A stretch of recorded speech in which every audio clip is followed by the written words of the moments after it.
guys, it's Geekonomics here, and today I want to bring you what I think is quite an important video with regard to the assessment and the marking on the new, so that's new for September 2015 teaching, A-level economics. So if you're doing that course, you will now be into your A2 year of that course.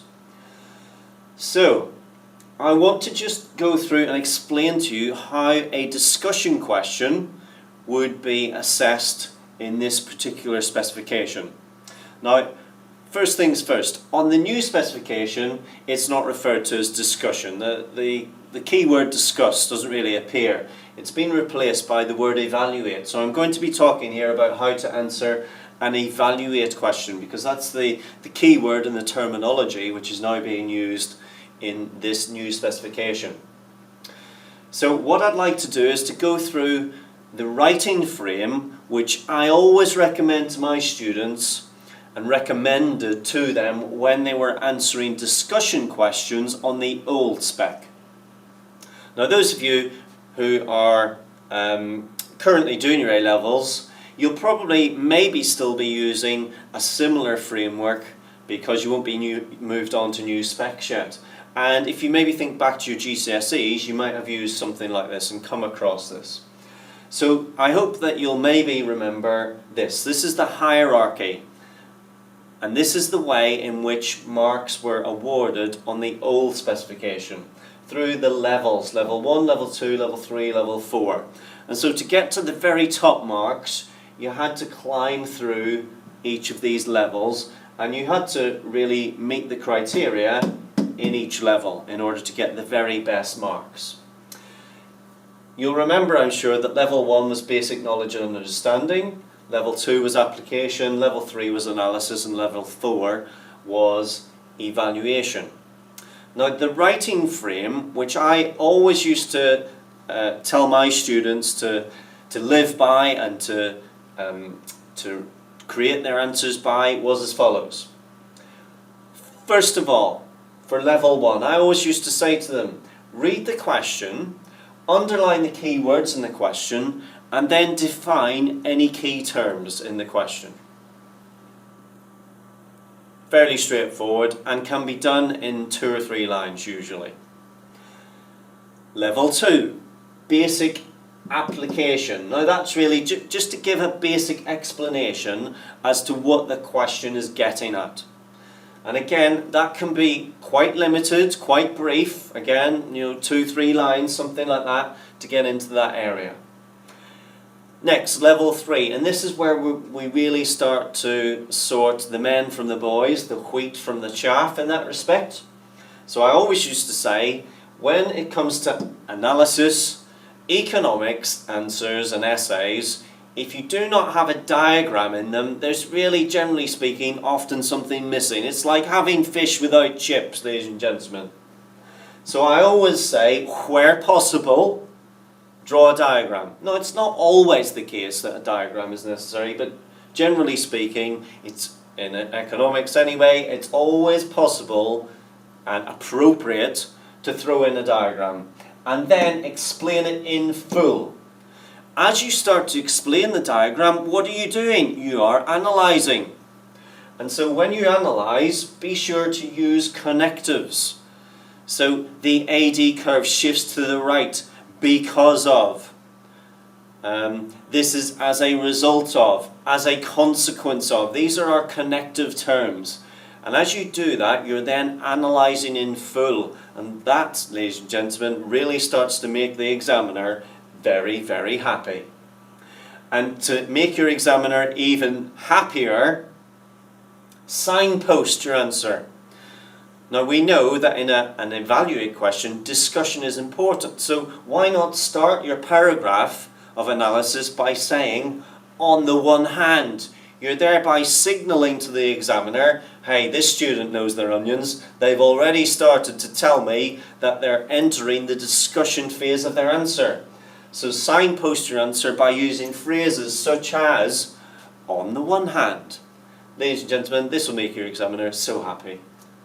And then level 4, evaluate. Again, signpost this to your examiner. show them exactly where the discussion and the on the other hand is taking place. So start your paragraph with on the other hand.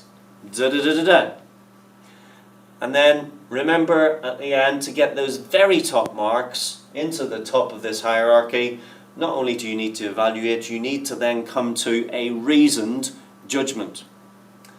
Now that was the general writing frame which I always told my students to construct their answers by, this framework here. Now let's take a look, ladies and gentlemen, at the new assessment criteria on the new specification. So we've already mentioned that this word discuss, when we read evaluate, we see the same thing. We see this word discuss, it means the same thing. And those of you who've looked, for example, at the A2 themes paper, paper 3, the synoptic paper, you'll notice, I'm sure, that there are evaluate questions on that paper which are worth 8 marks. And the marks are awarded as shown here. So, first of all, it's either level 1 or level 2. And you'll know that this is now marked on a holistic basis, and we'll say a little bit about that in a moment. So in level 1, we're looking at knowledge and understanding and analysis, just those 2 components. Now if those are limited to reasonable, so the fairly average really, then you'll be into this category. To get into level 2, the 5 to 8, you need both of those plus evaluation. However, your knowledge and understanding must be tip-top, ladies and gentlemen. It must be good. Your analysis must be strong, and your evaluation must also be strong. Now, what do we mean by strong evaluation? We mean a two-sided, two-handed discussion. Now, that would get you, if you did all of this, had a strong evaluation with two-sided discussion, that would get you 7 out of 8. If you did all of this two-sided discussion and a reasoned judgment, that is really the cherry on top, ladies and gentlemen. That would then take you to 8 out of 8. And so what the examiner really is doing with these scripts is, let's imagine this is the script. So the examiner will get your script and they get to the discussion question, and so they will read it start to finish, however many pages there are. And remember, ladies and gentlemen, be succinct. No need to ramble on page after page after page. So they will get your script and read it start to finish, and then when they've done that, they've got an idea in their head. Okay, is this a level 1 or a level 2? They know, having read it, you can tell, is this a really good candidate? Is it mediocre? Is it not so good? And so you can then, the examiner will then immediately be able to lob your answer into either one of these levels. And then they think to themselves, okay, now I know it's in, let's say, level 2. Have we then met all of these criteria in terms of good, strong two-sided plus judgment? And if you're right at the top end of that, you'll obviously be in the 8 out of 8 category.